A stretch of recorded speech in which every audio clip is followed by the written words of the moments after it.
and another super time to hang out with us on Mastery Vibes, Pierceable Unleashed. So I know in the last episode we had Michelle from Pale chatting with us and kind of talking about that, parental loss kind of thing. And I shared about my mum and, her losses. And truth, I do want to say, after I did that podcast, I had an amazing conversation with my mother, and we are probably going to go and have a birthday celebration for my sister Tina, which my mum said she's never been able to do with family because family forget that Tina is part of our family. So, that was unbelievable being able to have that conversation and share. But one of the things that happened, and I think it's important to do a little podcast on it, is I thought sharing that would support Charlotte sharing, some stuff that's occurred to her in the past. And after the podcast, we were chatting, and Charlotte went, well, I was going to share, but when you shared that, I decided I wasn't going to because it felt like maybe you and I would then share too much. And I mean, we do talk about that in peer training, right? About how much and when. And it's super, super not, we want to stay away from one-upping. But it was really interesting that I had this perception about sharing would enhance Charlotte's being able to share, and Charlotte's perception was it detracted from it. So I asked Charlotte if we could actually have a conversation about this exact thing and the vulnerability and sharing where it enhances and where it might hinder conversations. And we never know, right? But just even the conversation about it. Hey, Charlotte, I'm going to throw to you. And for everyone listening to this, and you haven't listened to our last episode where we talk about infant and child loss, take a listen to it because it was a hard and meaningful conversation we had with Michelle. And what was happening is as Robyn was sharing about her mom, she was having these moments of, I never thought of this, I never thought of this, I never thought of it. And I didn't want to begin in my story because I wanted that message of around sometimes we forget supporting, our parents who've been through something hard, how hard it actually is for them. And so as Michelle and Robyn were talking, I was thinking of my grandmother. And my grandmother lost her firstborn, and her name was Mary Shannon.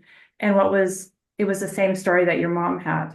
And, she died and she was taken away from my grandmother. And there wasn't a lot of closure for her, but as, my mom and her sister and brother were growing up, my aunt, who was the oldest, she always called herself, I really am not the oldest, because I had a sister named Mary Shannon who was the oldest. And so we did have conversation about her growing up.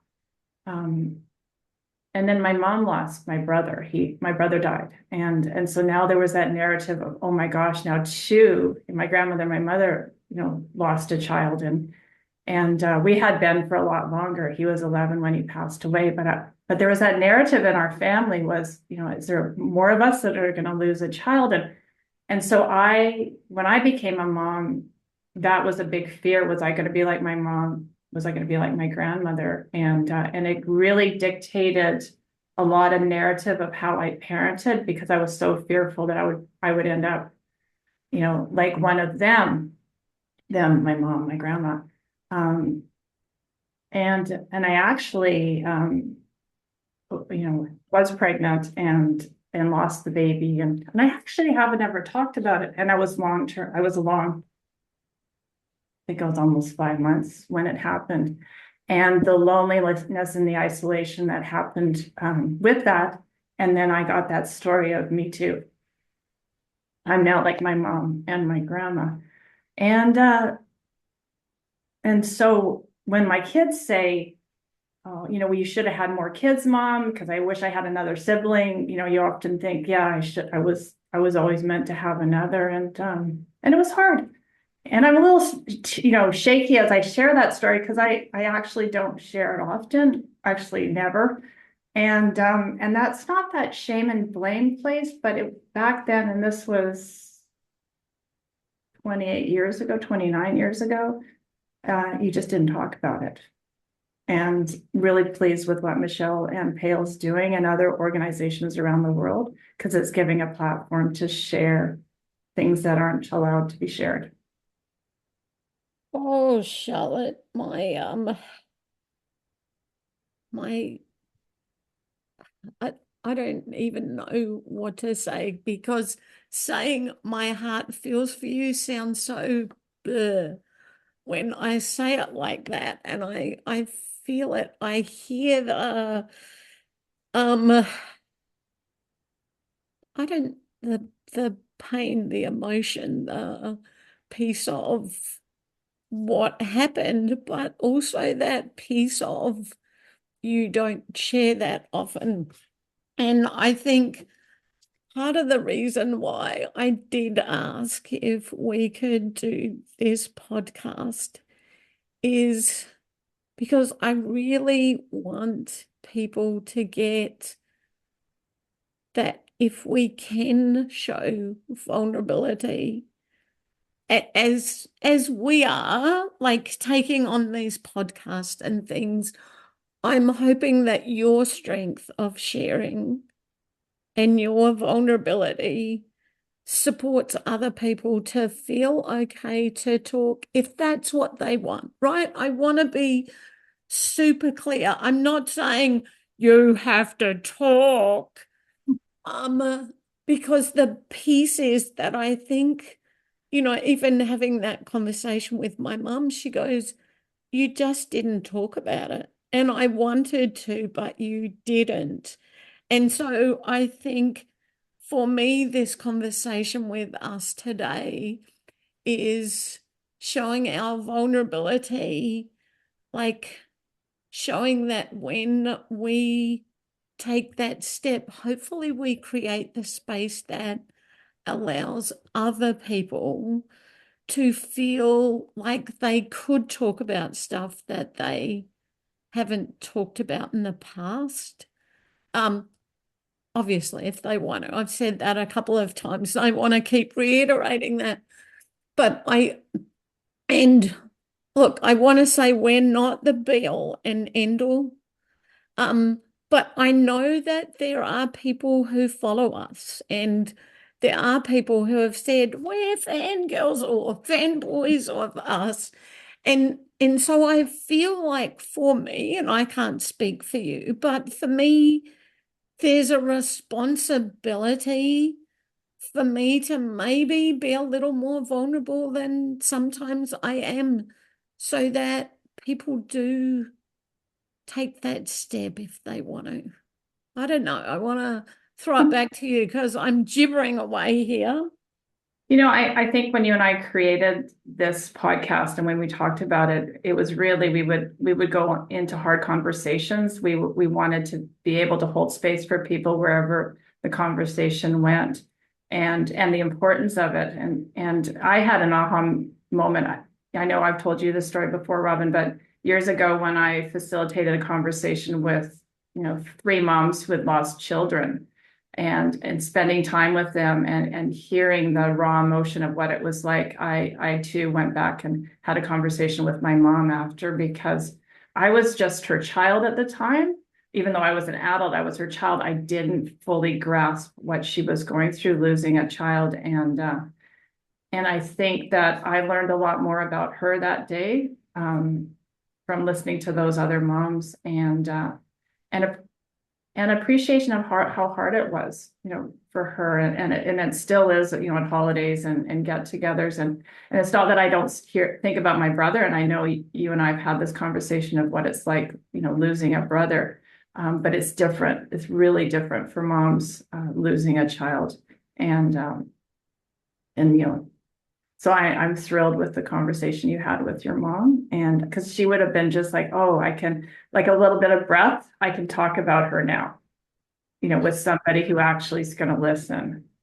And so I think something really great came about, just from us yesterday talking with Michelle. Yeah, because it's that piece about, well, you just have to be tough because you have other kids. I heard people say that to my brother when he lost his son in an accident. Well, you have to step up because you've got other kids. And it's that tension, right, of how do we support people to be in their grief, and they're still going to do what they have to, but they also need to be able to grieve too. And when I think, I want to think about this whole topic of being vulnerable and sharing, and not just about grief and loss of children. I think it comes back to, I always talk about, can we just have the conversations about how we feel, if we feel like ending our lives, versus someone going into panic mode about the conversation. And the conversation about different types of self-harm. And I want to get to that place where talking about how we feel about stuff is not taboo, and it's not an automatic panic. Whatever we share, that we create spaces where people feel okay to share, and people feel okay to sit in their own discomfort, to be able to be with that person, because I think that is one of the most beautiful spaces that I think will support mental health, is for people to be able to share how they truly feel, and not have an automatic panic, or we can't talk about this, and I feel like I'm preaching a little, which I feel I can. My last name's Priest. Come on. Um, but that place of, someone said to me recently, they reached out and said, with our trainings, because we talk about being with people, sitting with people, supporting them if they want to share their feelings without judgment, without bias, that the world would be a really different place. And I just wonder how different it would be if we could all sit in those conversations. I don't know. And I think of, our profession as the only profession, or one of the few professions, where we actually have to share bits of our life, and choosing what bits we get to share at what times, and how we share. It is so important, because that's how the connection happens. And that's how often people, their shoulders relax, and they went, oh my God, you get my world. And I'm ready to start talking now. And that podcast with Michelle, we're not ad leasing them, and we're not trying to connect with a story that maybe in that person's mind was a connection. I'm thinking of the doctor. I lost a job once. I understand loss. Yeah. I know, I was like, I Well, think you get the best intention, which people who are at leasting you, at least, are always with the best intention. It often creates disconnection, though, in the end. yeah. And, and I think when I think about that vulnerability and sharing, we don't always have to have the identical experience, right? Because even if we go through the same thing, we're still going to experience it in our own way. So don't get me wrong in saying that everyone has to like share from the identical thing. And, when we talk about that vulnerability, I think there's different places. So for me, ideally, I'd have someone who's gone through the same thing to be able to share. But sometimes people haven't, but they may be able to recognize the emotion involved. And I think that's the piece to remember when we're with people, that if you don't have the same experience, you don't have to go, oh, I understand that, because you don't. And you don't even understand that person's experience of the same situation, because as I said, we all do it a little differently, but maybe I say I've never experienced that. I think I've had similar emotions for something, but I've never experienced that. And I'd love to hear a little more about how that was for you, if you'd like to share.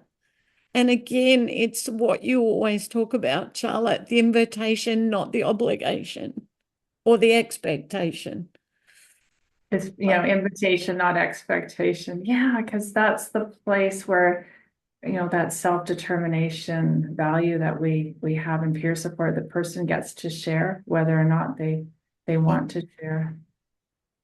So I think one of the things, like I say to anyone that is going to share, let alone peer supporters who are doing, voluntary or paid roles, that we want to be cognizant. Because as I said, I thought sharing in that podcast would enhance it. Charlotte was like, nope, Rob's already shared. I'm not going to.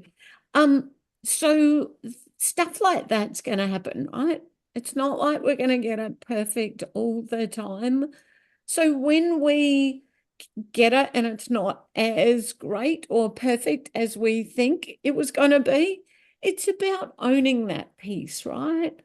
And just acknowledging that maybe I got it wrong in that moment, or it didn't happen the way I thought it would. And for me, that's about authenticity.